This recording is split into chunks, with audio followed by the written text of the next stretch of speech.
बात प्रारंभ करूं कि सबसे पहले देखिए, ध्यान रखिए कि अपने जीवन में ये जितनी भी क्रियाएं की जाती हैं, इनके पीछे मात्र हमारा एक ही उद्देश्य रहता है कि हमारे जीवन का उत्थान हो, हमारी आत्मा का विकास हो, हमारे देश का, समाज का, परिवार का विकास हो, हमारे अंदर दिल में शांति आए, समाज में शांति आए, सबको सुख सुविधा उपलब्ध हो, जो आत्मा की संपत्ति है सुख, उसकी प्राप्ति हो। और उस सुख की प्राप्ति के लिए हम सुबह से लेकर शाम तक पूरा प्रयास करते हैं। जितना भी पुरुषार्थ किया जाता है वो मात्र एक ही लक्ष्य होता है कि मुझे सुख शांति की प्राप्ति हो। उसी के लिए आप मकान बनाते, उसी के लिए आप शादी करते, उसी के लिए आप व्यवसाय करते, उसी के लिए आप धन कमाते। ये सारी जितनी भी क्रियाएं हैं सिर्फ एक ही लक्ष्य है कि हमें सुख की प्राप्ति हो। हर व्यक्ति सुख की खोज में बढ़ रहा है, उस सुख की खोज के लिए तरस रहा है, उस सुख की खोज में सारा जीवन लगा रहता है, लेकिन वास्तविक सुख कहाँ है ये उसको पता नहीं चल पाया आज तक। इसलिए वास्तविक सुख की प्राप्ति के लिए हम सब ये क्रियाएं करते हैं, लेकिन वास्तविक सुख कहाँ है ये अभी तक नहीं खोज पाया। स्थिति ये हो रही है, सुख है कहीं और खोजता कहीं है। एक मैं छोटी सी घटना सुना दूं, उसके बाद मैं आगे की बात करूं। एक व्यक्ति था, वो बड़ा गरीब था और बहुत गरीब होने के कारण से उसके पिता की डेथ हो गई। खाने पीने के इतना लाले पड़े थे और उसकी माँ और बेटा रह गया। बेटा मात्र 22-24 साल का। अब माँ कहती बेटा कुछ कर, तो वो कहता क्या करूँ माँ, यहाँ जंगल में कुछ तो है नहीं, लकड़ी बिकती नहीं है, करें क्या, यहाँ कुछ है नहीं, आसपास गांव नहीं कि हम वहाँ जाके करें। तो वो कहता जा सेठ के पास जा और तू जा करके कुछ वहाँ पर तू मांग ले तो वो दे देगा। तो वो जंगल से आगे बढ़ता तो उसको एक संत मिल जाते बैठे हुए, और वही कहते हैं संत से देखो मैं बहुत गरीब हूँ और मुझे कुछ दे दो मंत्र वगैरह तो मैं सुखी बन जाऊँ। उसने पूरी घटना सुना दी अपने। तो उन्होंने कहा देखो सामने सुदूर जो वहाँ पेड़ है, उस पेड़ के वहाँ जाना, वहाँ नदी है, उस वहाँ पर देखना आपको एक सोने का हार मिलेगा रत्नों से जड़ा हुआ, तू उसको प्राप्त कर ले तो तुझे सुख मिल जाएगा, तो तेरा दुख दूर हो जाएगा। वो गया वहाँ और जा कर के क्या करता है, वो यहाँ देखता वहाँ देखता तो उसको कहीं दिखा नहीं। तो उसने नीचे पानी में देखा तो उसके लिए वो सोने का हार पानी में डूबा हुआ दिख जाता है। तो वह डुबकी लगाता। अब जैसे डुबकी लगाई एक व्यक्ति आए, बोले क्यों क्या कर रहे हो? बोले कुछ नहीं, मेरा सोने का हार गिर गया, उसको उठाने के लिए मैं डुबकी लगा रहा हूँ। अब ठीक है उठा ले भाई। अब शाम को जब 5 बजे हुआ है वापस लौटता है तो भी देखता है कि ये व्यक्ति पानी में डुबकी लगा रहा, वो प्राप्त नहीं कर पा रहा। पूछा क्या बात है? बोले देखो मेरा सोने का हार गिर गया है और उसमें रत्न वाला ही पानी में डला है। तो बोले ये उठ निकल नहीं पा रहा है। तो बोले तुम्हारा? बोले हाँ मेरा है। कैसे गिर गया? बोले पानी पीने के लिए गया तो पोटली में से खिसक गया, गिर गया। अब उसने झूठ बोल दिया। तो वो कहता नहीं तुम्हारा हार मैं प्राप्त करा दूं तो? बोले कराओ। कैसे कराओ? बोले तुम यहां से जाओ 100 कदम दूर जाओ और पीठ करके खड़े हो जाओ, मेरी तरफ नहीं देखना। बोले नहीं तुम उठा के ले जाओगे, भाग जाओगे, और पर ऊपर की तरफ देखो। तो वो कहता नहीं हम तुम पर विश्वास नहीं करेंगे। बोले नहीं तुम्हें विश्वास करना पड़ेगा यदि वास्तव में चाहिए है तो। बोले नहीं मैं नहीं विश्वास करूंगा, तुम मुझे ठगना चाहते, बदमाश हो, तुम ऐसे हो, वो दुनिया की बातें करता है। फिर वो कहता नहीं सुनो तुम एक संत के पास गए थे? बोले हाँ गए थे। उसने कहा था तुम पेड़ के पास जाओ सुदूर और वहां पर वो पेड़ लगा, उसके पास तुम देखो एक रत्न मिलेगा, पानी के आसपास देखना वहां। तो बोले हाँ आपको कैसे पता? तो उसने अपना नकाब निकाला और कहा देख मैं वही साधु हूं ना। बोले हाँ तुम तो वही हो। अब बोले जा तुम वहां पर। तो उसने जैसे इसने संकेत किया ऊपर देखो, तो उसने जब ऊपर पेड़ की ओर देखा वह हार पेड़ पर लटक रहा था, उसका बिंब परछाई पानी में पड़ रही थी। तो वह कहता, देख इस संसार की दशा यही है कि सुख होता कहीं और आदमी ढूंढता कहीं है। हार कहां पर लटका है और ढूंढ कहां रहा है? बताओ, उसके लिए क्या हार मिलेगा? क्या नहीं। बस ऐसी परछाई प्रतिबिंब को पकड़ने में लगे हो तुम लोग। वास्तव में जहां पर मूल स्रोत है वह सुख का, उसको तुमने आज तक नहीं पकड़ा, न पहचाना। और तुम ये सोचने लगे, ये साधु आ गए तुम्हें बता रहे सुख का है, तो तुम्हें ये लगता अरे ये तो बुद्धू है, मूर्ख है, ये तो हमें जो मिला है उसको भी छुड़ाना चाहते। तुम मेरे ऊपर विश्वास नहीं कर रहे, तुम इस जनवाणी पर विश्वास नहीं कर रहे हो। इसलिए ध्यान रखना, आपको जैसे उस व्यक्ति को बाद में उस पर विश्वास करना पड़ा, तब पता चला कि हार कहाँ है। इसी प्रकार से जिस दिन तुम विश्वास करोगे, श्रद्धा करोगे, तब तुम्हें सच्चा वह सुख मिलेगा, सच्चा मार्ग मिलेगा। तो मोक्ष मार्ग में सबसे पहले सच्चे सुख की खोज में, इस सुख की खोज के मार्ग में श्रद्धा पहले जरूरी है। बिना श्रद्धा के कभी कोई काम नहीं होगा। तो श्रद्धा किस पर और क्यों? श्रद्धा का नाम क्या हमारे यहाँ पर? श्रद्धा का नाम है सम्यक दर्शन। तो आप समीचीन, सच्ची, वास्तविक सम्यक दर्शन, सम्यक श्रद्धा पैदा करो और एक बार विश्वास कर लो, नहीं मैं जो यहाँ पर कर रहा हूँ मैं सही कर रहा हूँ।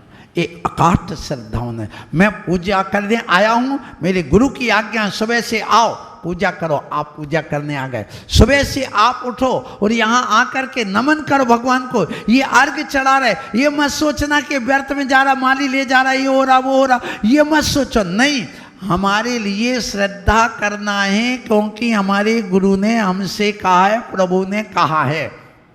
फिर इसके बाद में जो क्रिया तुम करते हो उस क्रिया को सम्यक करिए और जो तत्व की बात बताई गई उसको आप अच्छे ढंग से अकाट अपने हृदय में धारण करिए, तब जाकर के तुम्हें सच्चा सुख मिलेगा।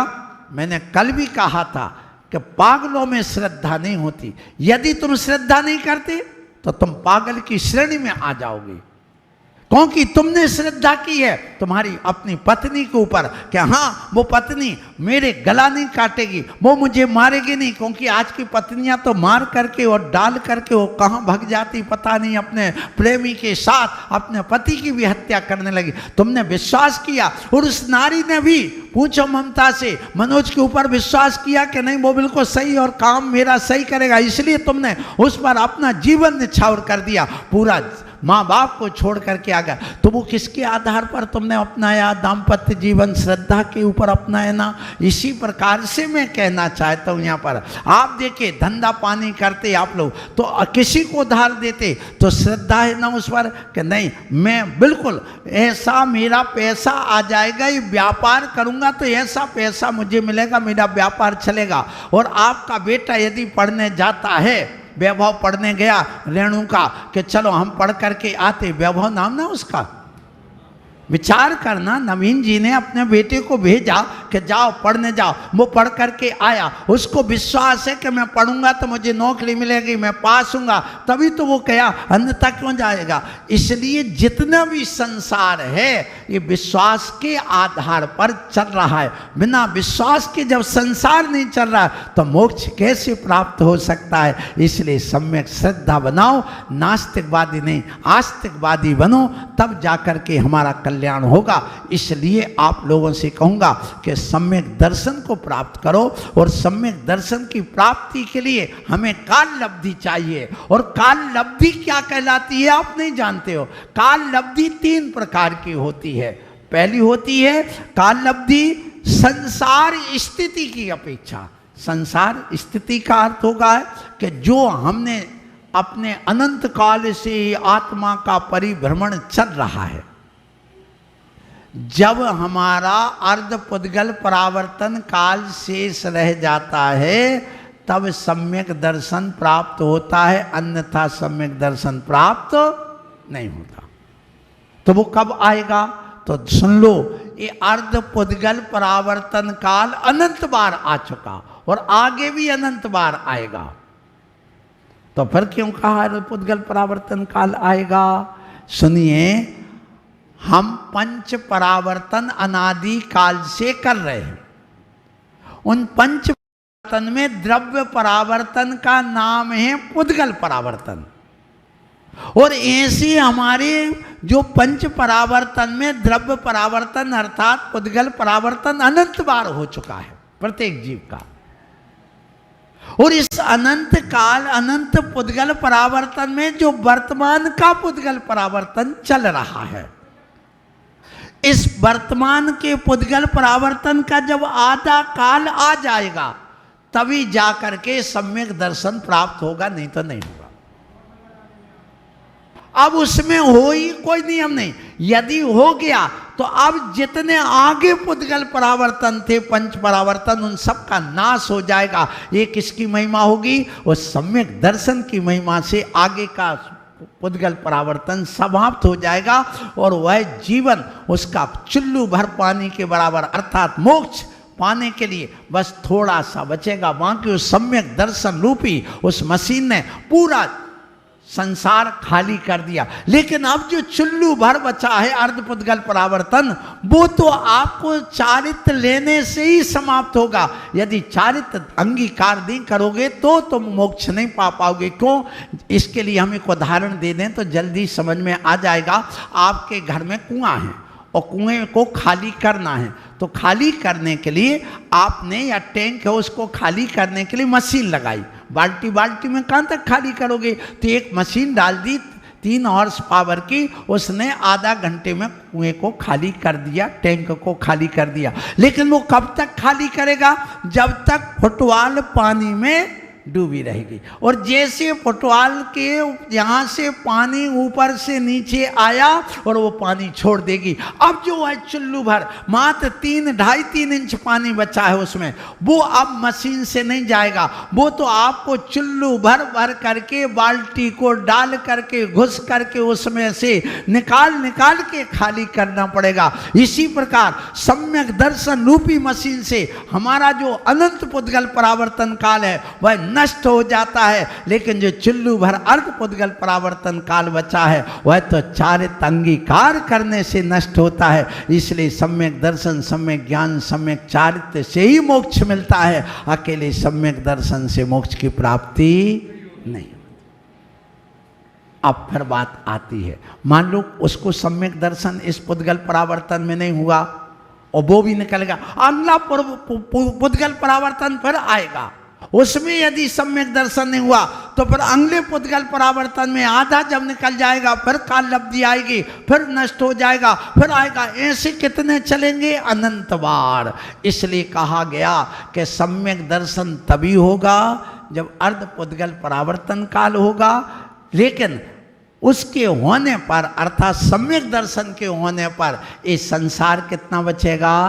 अर्ध पुद्गल परावर्तन काल, मात्र इतना। आप लोगों को ये बात थोड़ी कठिन लगी होगी, लेकिन इसको समझना भी स्वाध्याय प्रेमियों को जरूरी है। अब देखना, यदि सम्यक दर्शन होने का काल आ गया, इसको कहते हैं क्या कहते हैं इसको? काल लब्धि, संसार स्थिति की अपेक्षा पहली काल लब्धि। इसके लिए एक उदाहरण हम आपको दे दें तो और जल्दी समझ में आएगा। देखिए, आम के फल आएंगे तो किस में आएंगे? आम के पेड़ में ही आएंगे, इमली के पेड़ में नहीं आ सकते। इसी प्रकार सम्यक दर्शन होगा तो इस भव्य जीव को ही होगा।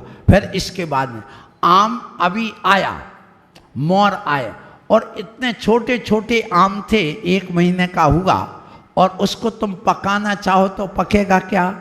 नहीं पकेगा। कब पकेगा? जनवरी में मोर आते हैं, फरवरी, मार्च, अप्रैल तक वह पूरा आम तैयार हो जाता। पर अप्रैल के बाद मई, जून और जुलाई, इन 3 महीने में पक करके वो टपक जाता है। अब आप क्या करते हैं? अप्रैल के महीने में जब उसके अंदर पूरा बीज आ गया, अंदर से जारी आ गई, थोड़ा पीलापन आ गया, उसके बाद तोड़ करके आप पाल में रख देते तो क्या होता है? पक जाता है।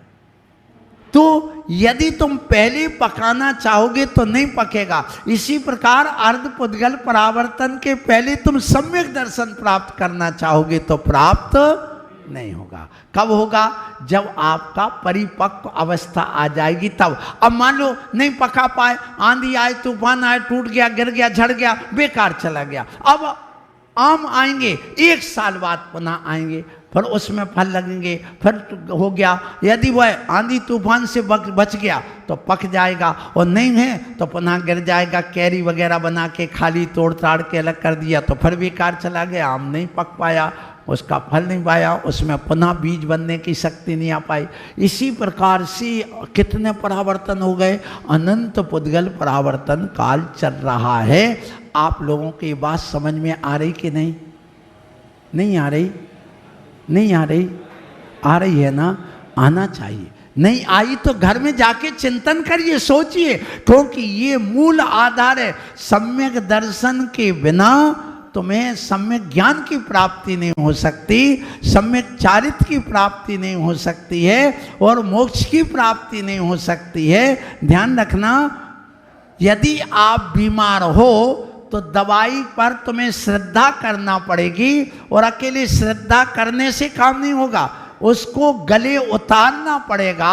जब दवाई गले उतर जाती है तो रोग दूर हो जाता, व्यक्ति स्वस्थ हो जाता है। इसी प्रकार जब श्रद्धा हमारी आत्मा में उतर जाती है तो हम स्वस्थ हो जाते, मिथ्यात्व रूपी रोग हमारा निकल जाता है। इसलिए श्रद्धा को तो जमाना पड़ेगा। और यहाँ पर एक लब्धि हो गई, एक काल लब्धि हो गई संसार स्थिति की अपेक्षा, एक काल लब्धि हो गई भाव आपके कर्म स्थिति की अपेक्षा। प्रदीप भैया, आप 2 मिनट खड़े होकर के सुन करके जरूर जाना, क्योंकि आप स्वाध्याय करके जाते हैं। यदि बैठ जाओ तो और अच्छी बात होगी। देखिए, सम्यक दर्शन के लिए लब्धि चाहिए, काल लब्धि। वह काल लब्धि 3 प्रकार की होती है। एक भाव स्थिति की अपेक्षा, जब अर्ध पुद्गल परावर्तन काल शेष रहता तभी सम्यक दर्शन होता है, ये हो गई भव स्थिति की अपेक्षा। फिर आता है ये अपने संसार स्थिति अपेक्षा, फिर आता है कर्म स्थिति की अपेक्षा, जो हमारे अंदर कर्म बंधे हैं। कर्म बंधे कितने बंधे हैं? अनंत कर्म बंधे। उनकी स्थिति कितनी है? मोहिनी कर्म की 70 कोड़ा कोड़ी स्थिति होती है। अब 70 कोड़ा कोड़ी स्थिति में जब वह कर्म की स्थिति आकर के मात्र कितनी बचेगी? कितनी? अंता कोड़ा कोड़ी, माने 70 करोड़ रुपए कोई को देना था, उसको घटा करके कर्ज देते देते 1 करोड़ से कम रह जाए, इतना आपको करना पड़ेगा। इसी प्रकार जो कर्म की स्थिति बंधी थी उसको घटाते घटाते अंता कोड़ा कोड़ी लाएंगे, तब जाकर के वो काल स्थिति की अपेक्षा वहाँ काल लब्धि कहलाती है। कर्म स्थिति की अपेक्षा वह काल लब्धि कहलाती है।